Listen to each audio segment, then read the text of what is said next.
I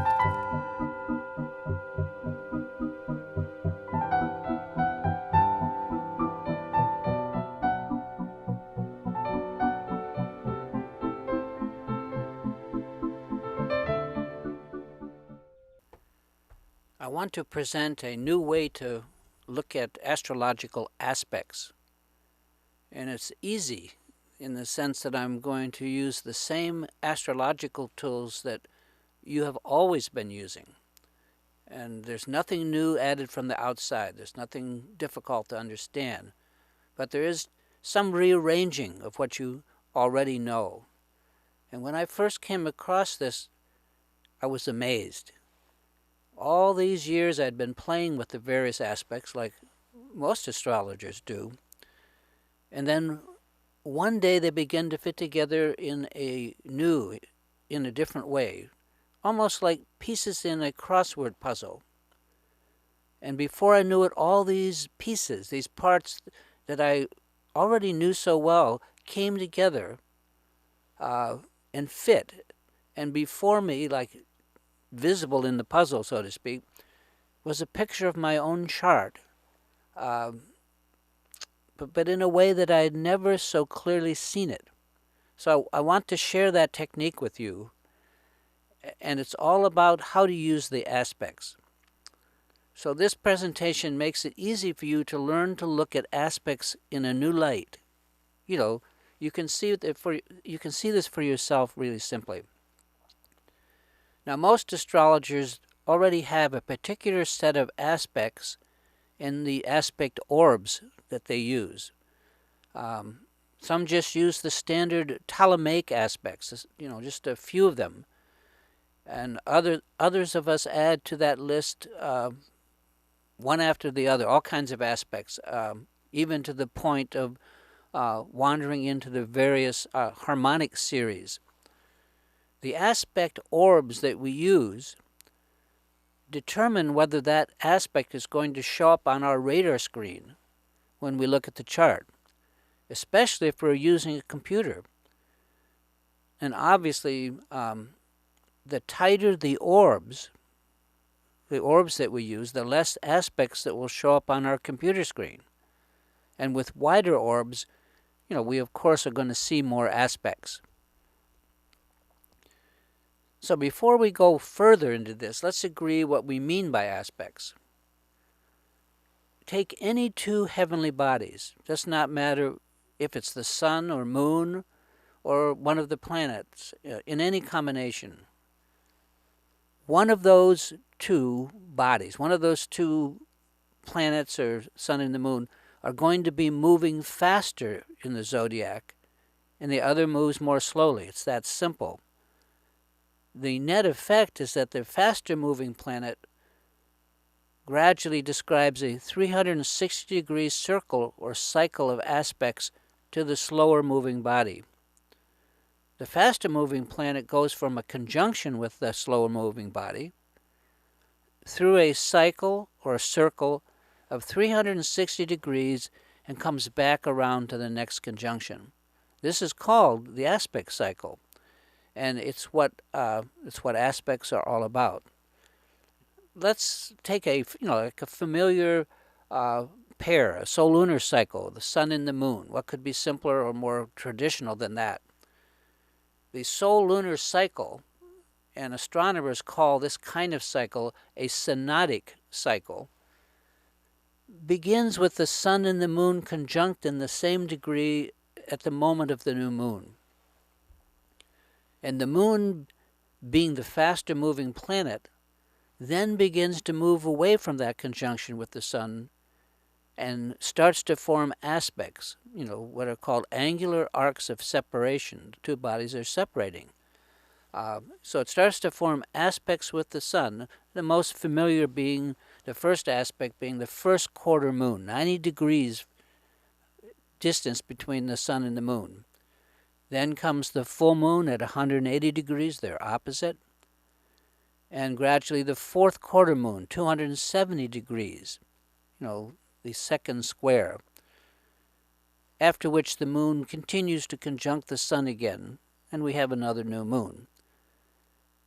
the cycle goes on and on like this, goes all around and around, month after month.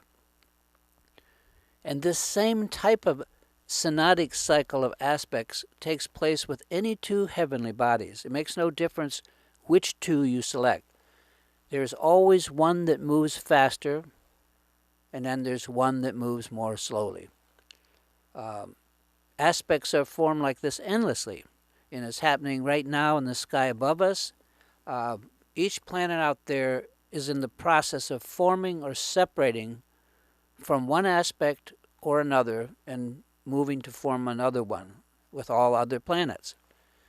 In fact, the sun, moon, and planets are always involved with one another in these various aspect cycles, some 45 pairs of them, geocentrically speaking, all going on at once. One caveat, I don't want to be pedantic, but when we talk about the motion of these planets, we don't include the fact that some of the planets slow down and stop, and then they become slower, which otherwise they would be faster. That's completely ignored in what we're talking about. We're only talking about the average motion of the planets, the sun and the moon in the heavens, not whether they slow down or speed up because of the retrograde phenomenon. Now, why these particular points? Why these particular aspects?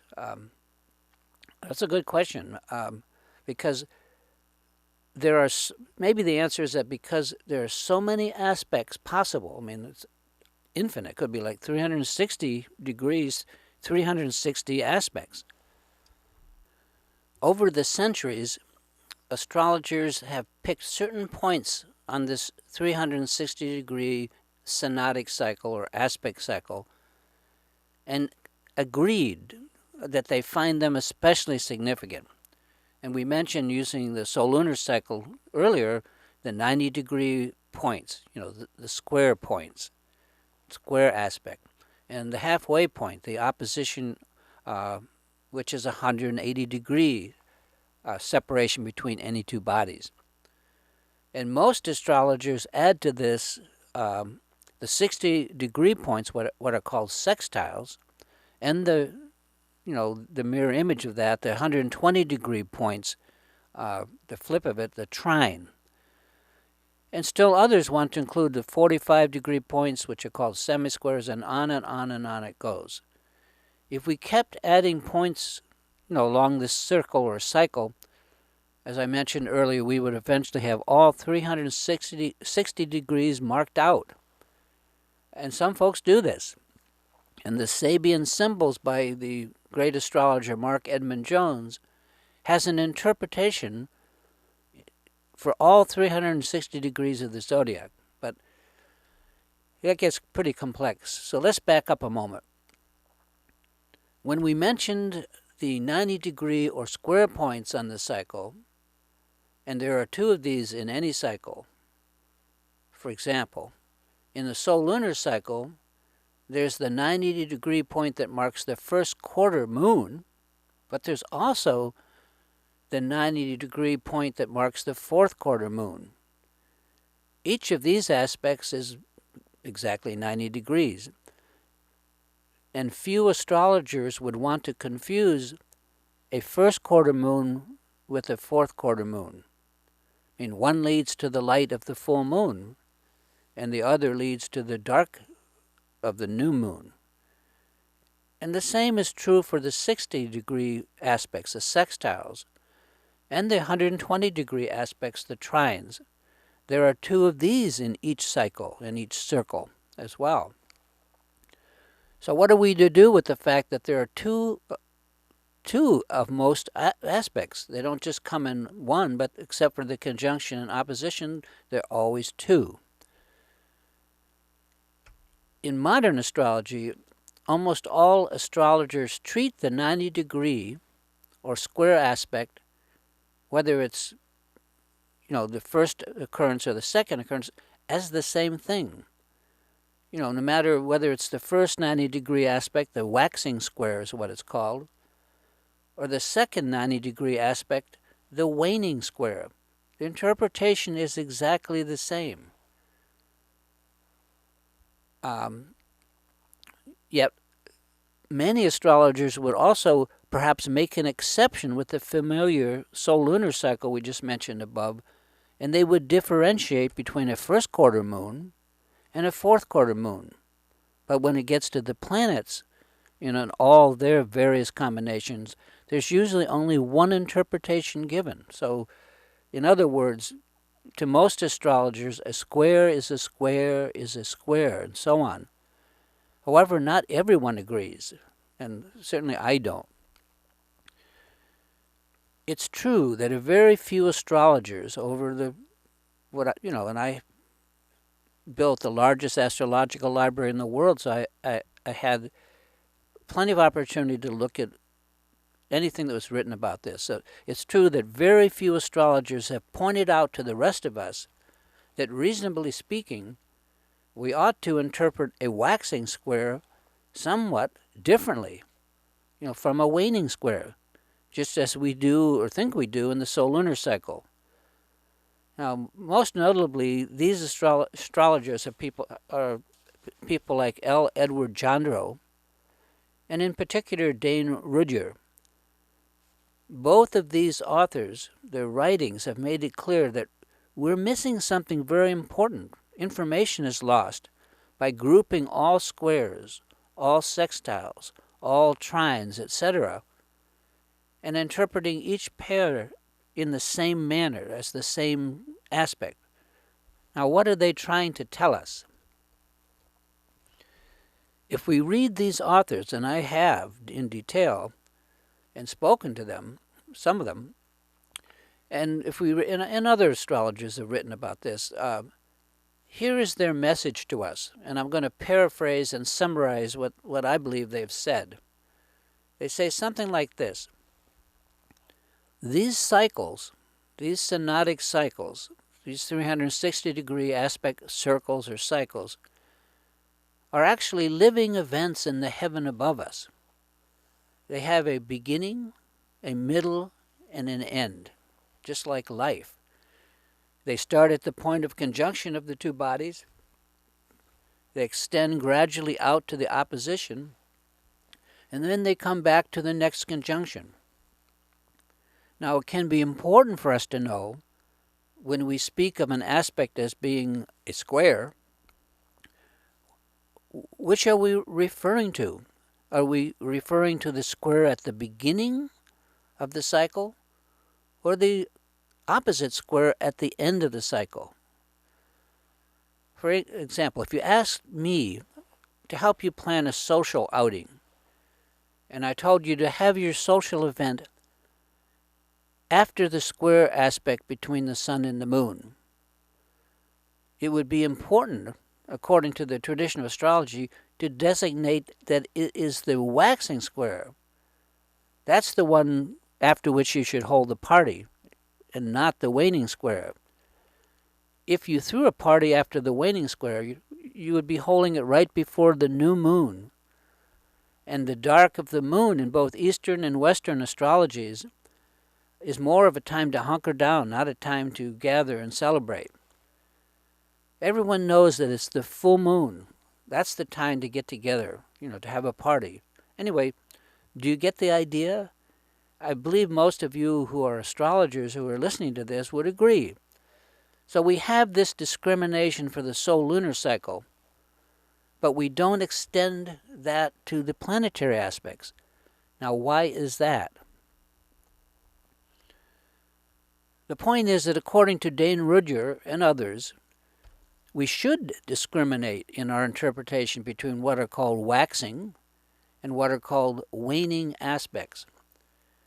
An aspect is waxing if it occurs before the opposition, the 180 degrees after the conjunction. And it's waning if it takes place after that opposition, between 180 degrees and 360 degrees. So in other words, there's the going out in the opposition, out to the opposition at 180, we're opposed, and then the coming back from that opposition.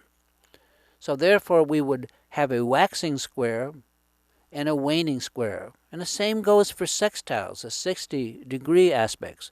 or the trines, the 120-degree aspects, the semi-squares, which are 45-degree aspects, but also the sesquiquadrats, the 135-degree aspects, also the inconjuncts, 150-degree aspects, and any other aspect that you might care to use. The only aspects that are not mirrored in this way are, as mentioned, the conjunction at 0 degrees and the opposition at 180 degrees. They are the beginning and midpoints of the cycle itself, and in that sense they kind of stand alone. Discriminating between waxing and waning aspects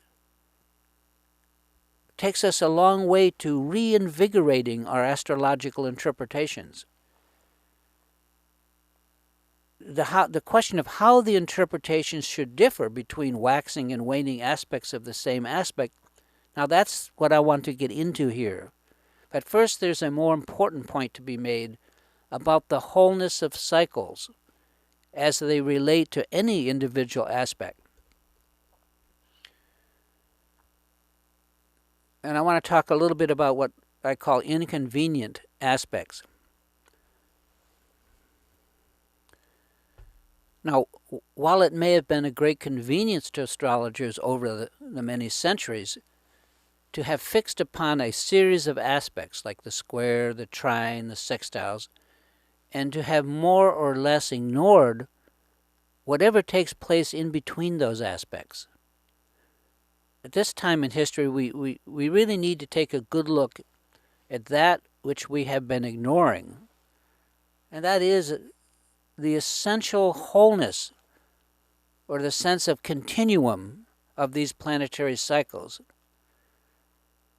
If we use aspect orbs, and most astrologers do, then no matter what orbs we use, there will always be the case where a planet is just 1 degree out of orb from what we consider the aspect. And so that aspect will not be taken into consideration by us. And this is particularly true if we're using computerized astrology, which will simply not list it as an aspect if it's out of orb. What are we to do with these unlisted aspects, especially if we don't even know they exist, because the computer hasn't shown them to us. We can't see them physically. Now, we do know they exist if we look at the chart, and we can see that even an unlisted aspect is either an aspect waiting to happen or an aspect that has just recently happened. It's certainly not any other aspect than what it is. And the fact that the aspect, the unlisted one, is out of orb, the fact that it's very close to the particular aspect we have set orbs to, we certainly know that it's at least in the same ballpark. I mean,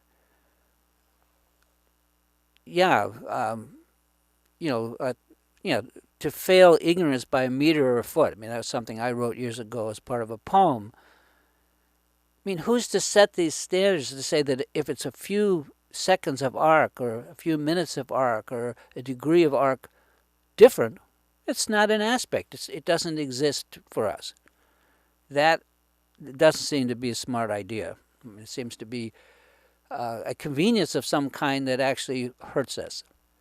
So regardless of what orbs we may have set, each and every planet is somewhere in its journey, in its relationship with every other planet. It's never just not out there. And it never somehow drops out of the cycle just because we don't see it. But it always continues, degree by degree, on its appointed round or circle of the zodiac. And in the entire 360-degree orbit or synodic period, every degree is essential. We can't get along with each one of we can't get along without every one of them. And in one sense, all degrees are equal. There's no one degree that is the most important degree in a cycle. I mean, we can set it up that way and say, we start with the conjunction, but they're all equal. And we need all 360 degrees of them to have a circle. So here's a simple analogy.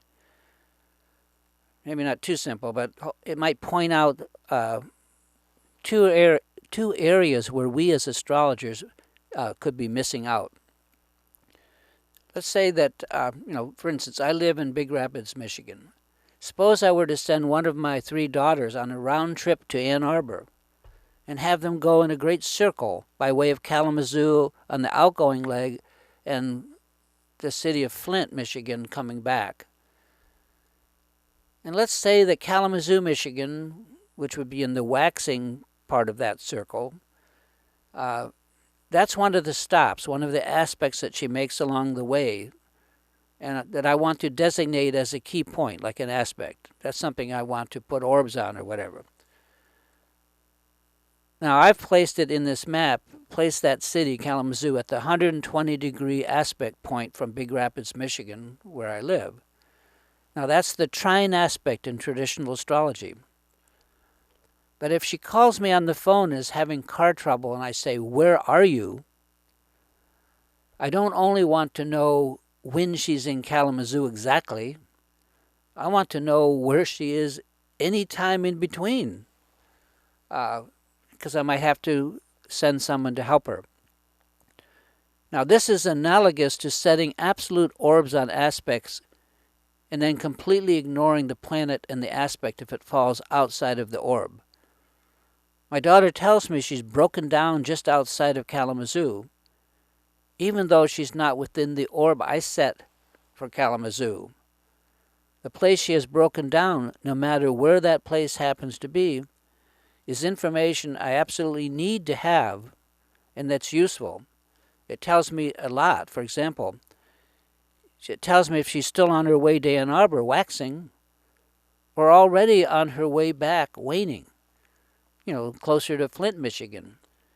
If her car breaks down somewhere in between, that's just as important. Where is always important, not just at some predefined points or aspects. It's kind of an awkward analogy, but maybe you get the idea, so let's move on. While we have this analogy before us, you can see the graphic, let's look at the other problem. The fact that astrologers generally fail to interpret between waxing and waning aspects. I mean, to most astrologers today even, as mentioned, a trine is a trine is a trine. And in the diagram, this would be equivalent to only wanting to know if my daughter was in Kalamazoo or in Flint. Because those are the two trine or 240-degree 120-degree aspects from Big Rapids. Well, we can all see very clearly that these two places are in totally different parts of the aspect cycle. In the first, near Kalamazoo, she's still on her way to Ann Arbor. And with the other, Flint, she's already on her way home. Both of these points are addressed with full phase aspects, what we're going to learn about. As an initial step in this myself, I stopped using strict orbs with aspects and instead begin to ask myself this: where is the planet on its 360-degree synodic journey in relation to the planet it's aspecting? After all, it's not nowhere. It's never nowhere, just nowhere. It's always somewhere. And that somewhere, no matter where it is important information that I can't afford not to know. My daughter may not be in Kalamazoo, but if she is somewhere in the outskirts, I have learned a lot about her situation. For example, that she is near a heavily populated area. I find this similar with all aspects, and I no longer find orbs that useful. I just don't use them anymore, haven't for many years. I would rather just look to see, see how close the planet is to a traditional aspect. And this helps me to see where the planet is in the overall aspect picture. It's never not doing something, so to speak. Now we should look at the standard aspect cycle. And I don't argue that the various points of exact traditional aspects, 90 degrees, 60 degrees, 120 degrees, and so on, that they're not important. Of course they are. I mean, they're very important. But there's no degree or point in the aspect circle or aspect cycle, the synodic cycle, that's not essential, although it may have a different kind of importance.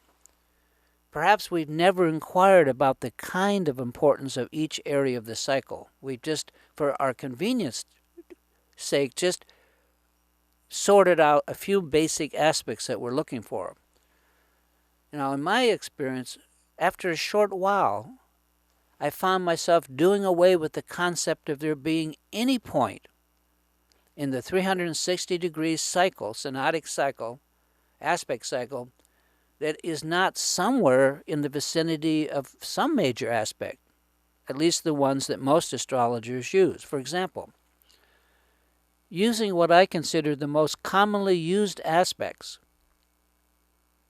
and as the author of dozens of astrological programs that I've written, you can be sure that my users have told me what aspects that they want in their software.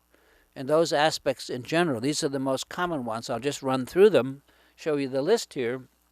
The conjunction, the 0 degrees, 30 degrees semi-sextile waxing, 45 degrees semi-square waxing, 60 degrees sextile waxing, 90 degrees square waxing, 120 degrees trine waxing, 135 degrees sesquiquadrate waxing, 150 degrees inconjunct waxing.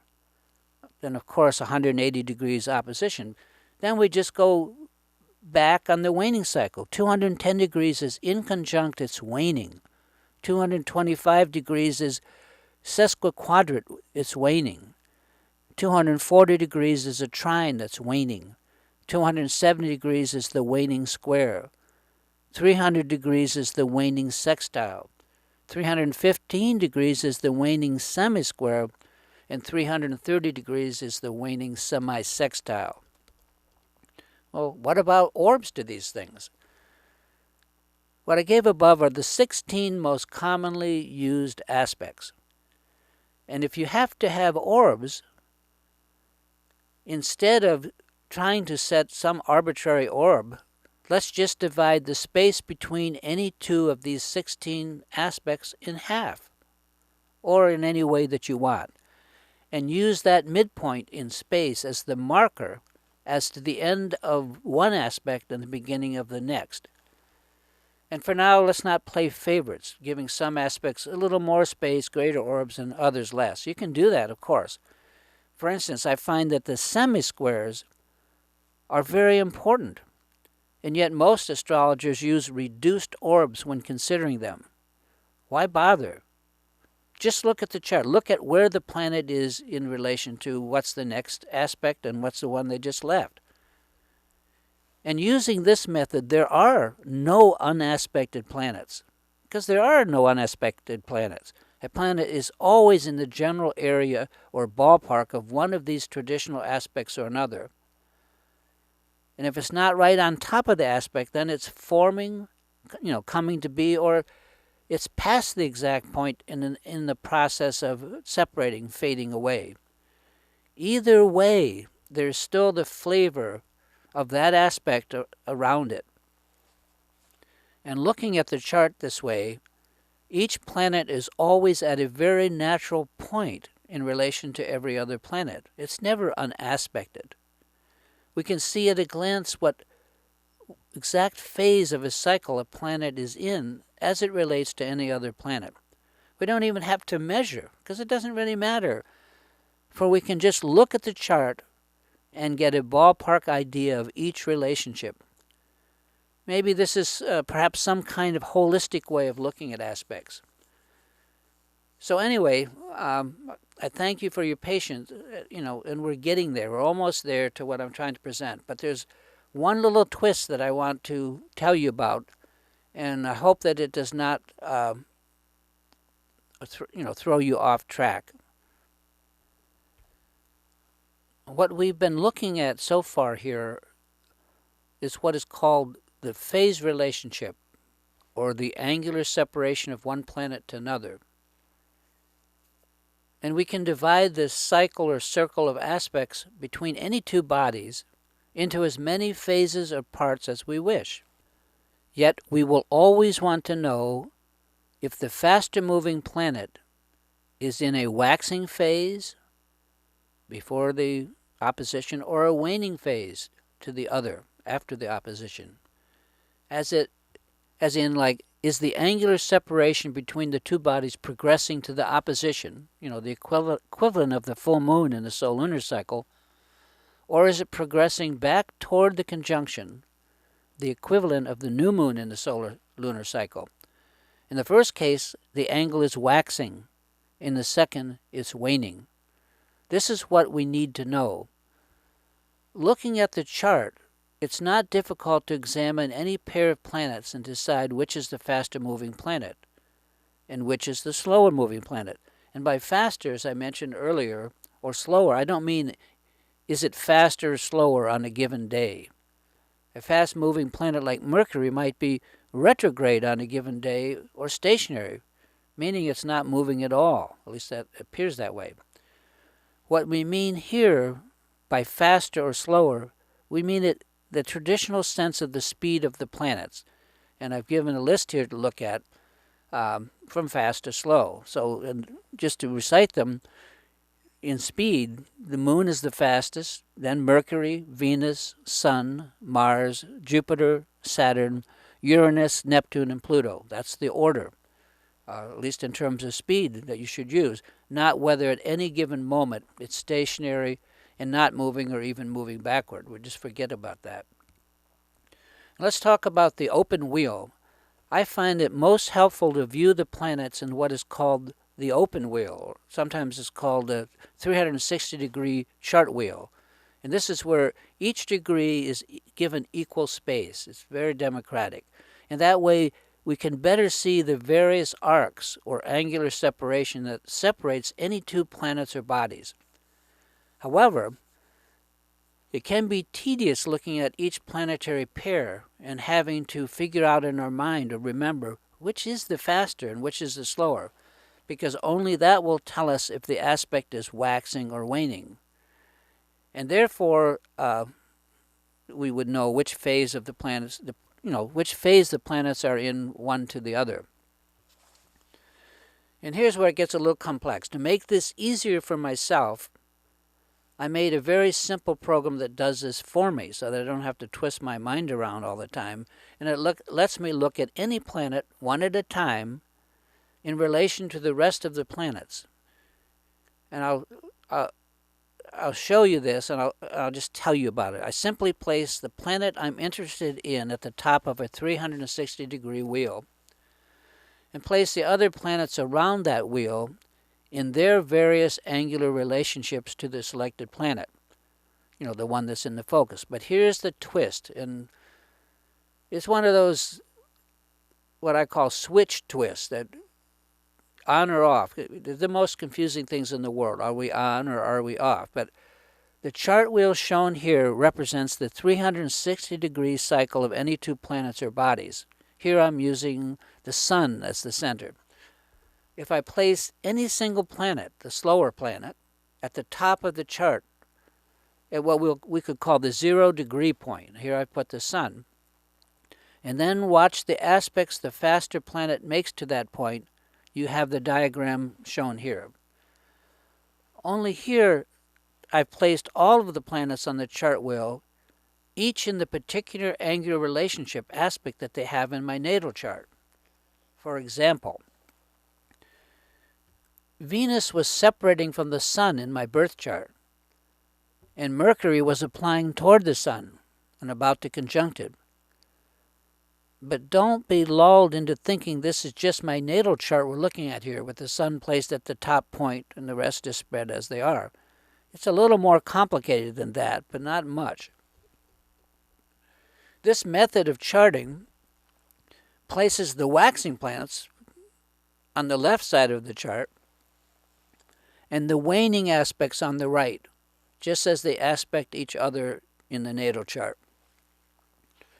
This kind of full phase wheel is very easy to read, although as mentioned, you must be clear that we're no longer looking at the arrangements of the planets exactly as laid out in my natal chart.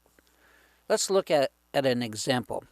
Using my geocentric natal chart with the sun selected, placing the sun at the top of the chart, which we'll call the zero or conjunction point. It's the equivalent of the new noon point. The 360 degrees of the full phase chart wheel that I'm showing you here starts at the top with the conjunction. It moves counterclockwise in a circle. At the bottom of the wheel is the opposition or 180 degree point, and so on all around. This constitutes a cycle or circle. You can see all of the other 9 bodies arranged with the same angular separation as they are in my natal chart, but not exactly as they are in my natal chart phase-wise. Here we're interested to see which planet pairs are waxing, that is, building in strength, and which are waning or lessening in strength. And this chart does that for us by dividing the two types, waxing and waning, and placing waxing planets on the left, waxing aspects, waning planets and aspects on the right side of the chart wheel, displayed by their exact angular separation or aspect. And just for fun, I've even drawn in 6-degree orbs on either side of the traditional aspects in pastel colors for those who might find it helpful. You can see at a glance if a planet falls within a colored orb. Now, as you can see, the sun is at the point of the conjunction, 0 degrees of separation, at the top of the wheel. We can see that the planet Venus has moved away from the conjunction and is nearing a 30-degree point, what's called a semi-sextile. Next, note that Jupiter is almost an exact semi-square, 45 degrees to the sun. However, please notice that the sun and Jupiter are flipped in this chart to preserve the ability to show the waxing and waning phase. In my actual chart, it's the sun that's out ahead of Jupiter by about 45 degrees. But here the two symbols have switched places to maintain the phase relationship, which is what we're studying here, and to keep the planet in focus, in this case the sun, at the top of the chart. So I hope this does not confuse you. I'm sure it will.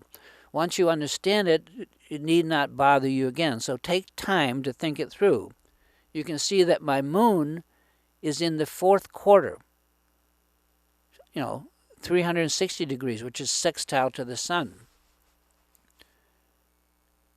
Before you can understand this next part, you need to read and study the basic phases of any cycle. So let's look at the sun full phase wheel again and do some interpreting. Now this is going to be based on what I'm presenting here, the understanding of these cycle phases, waxing and waning. It doesn't matter what the cycle is, for the phases of any cycle are all the same. Here we're just looking at the cycle of the moon's aspects to the sun. For one, the planets as they relate to the sun stands for the concept of the self in traditional astrology, are almost all within the upper or inward hemisphere near the top half. Only one planet, and that's the planet Mars, has crossed from from the upper inner half of the chart into the lower or outer, the more public hemisphere.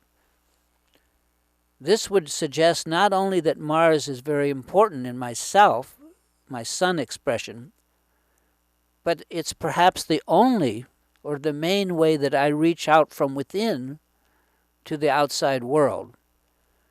And therefore Mars, which is also called ambition, is very pronounced in my chart. It's very important. It's the only one. My Mars or ambition is very visible, we might say, because little else is. The other planets are equally divided between waxing and waning hemispheres, but they are all inward. They're in the upper or inner hemisphere. So regardless of how I might try to be outward, That is, no matter what I may think, I am by nature mostly a very inward or deep person. These 4 hemispheres are like really useful. And so let's look at the meaning of the 4 hemispheres or halves of the chart before we go much further into this, because they're important. 2 of the halves are, of course, the upper or inner half and the lower or outer half. The other 2 are the left or waxing side of the chart and the right or waning side. If you've taken the time to understand the material above on the cycle phase interpretation and the various correspondences between the phases of any complete cycle, then you're really ready for this discussion. If not, now would be a good time to go over that material. But let me just kind of rephrase it. The outward moving, building, or forming half of the phase wheel is the waxing part of the cycle. That's where an impulse or idea builds or forms into something physical, into some kind of experience. The inward-going deconstruction and dissolving half of the phase wheel is the waning part of the cycle, where whatever was built up to the opposition aspect is now taken apart, taken down, and we begin to absorb whatever meaning or value we can from the whole experience. Again, this is all covered in various things that I've written and published about the phases of a cycle. And we'll get into most of this as we go along here. The lower or outer or public hemisphere constitutes everything out in the open that's physically visible, that's visible in this world to be seen, everything that matters, so to speak. While the upper or inner hemisphere is all that's not physical. Whatever does not matter yet on the left side, the waxing, or whatever does not matter still on the right side, the waning. And that the whole upper hemispheres refers to our mind and experience. The left side of the inner hemisphere, as mentioned, holds that which is not yet manifest, and the right side of the inner hemisphere holds that which is not manifest any longer. We have a going out on the left side and coming back on the right side. Now, I'm not suggesting here that this information that I'm pointing out here is not found in all of the various pieces of traditional astrological technique. That's what makes it so great. Of course it is. But here the pieces fit together in a slightly different way, like a picture jigsaw puzzle. And when you put them all together, at least for me, they provide a clearer picture of the natal chart, and a picture that anyone can read even after only a brief introduction. Again, using my sun phase wheel as an example, we can see at a glance that the concept of myself is very inward. Call it mental, subjective, secret, private, deep, whatever. The point is that there is only one planet, Mars, that's even in the outer or public hemisphere, and it's at the Aries or first house position. So we can see at a glance, just to be dumb about it, I like to start things. And as an entrepreneur who has started many businesses, to me this makes a lot of sense. The planets in the inward half, those on the waxing side, are where I am taking inspiration or ideas and building them into plans that I plan to make into reality, trying to make my dreams come true, so to speak. So let's look at them using traditional astrological interpretations. We can see that Venus is very near the cusp of the semi-sextile aspect, which corresponds sign-wise or house-wise to Aquarius or the 11th house of community. Therefore, I have dreams and plans to build a community. And as a child of the 1960s, this is so true. The sometimes troublesome planet Saturn and close by Uranus are positioned at the sextile aspect, giving great energy and freedom of movement or ease. That's the sextile trine interpretation. So it's easy for me to do things, to get things done, and very inventive, Uranus, things at that, like this technique I'm presenting to you here. This leaves just Jupiter exactly at the 45-degree or semi-square aspect. And semi-squares to me are definitely changing period, challenges. So this is definitely one of the challenge points in the wheel. Jupiter, which represents our vocation or career, suggests that my life path or career is not just a slam dunk, but may involve a lot of obstacles or at least challenges. However, if you read the phase article and some of the material that follows here, this particular semi-square is one where we won't take no for an answer, but we press on, suggesting that general movement forward will remove any career blocks and ensure some kind of steady progress for me. Now let's look at the other side, the waning side of my chart. In this case, all the bodies are in the inner part of the chart, upper. The waning hemisphere of the chart tells us about the returns of our life, how we receive from life. We could even say our destiny. This is where life presents things to us without our having to do anything at all. Doing is on the waxing side, the left side of the chart. If we were talking about martial arts, we would have to say that the waxing side of the chart is judo. It's offensive, it's aggressive. And the waning side of the chart is aikido, which is reflexive, passive.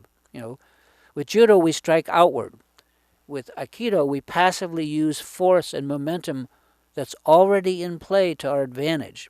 So one is aggressive, one is passive. One hand places, the other hand takes away. That's how I understand it. The moon here is my leading or most outward planet, along with Neptune, which is the two of them are in a very tight sextile. Because both of these planets are strong sextiles, again, this suggests ease and facility. However, both of these planets are inward rather than outward, so this points to a more private sense and perhaps more internal or spiritual activities, not reaching out, but reaching deep in.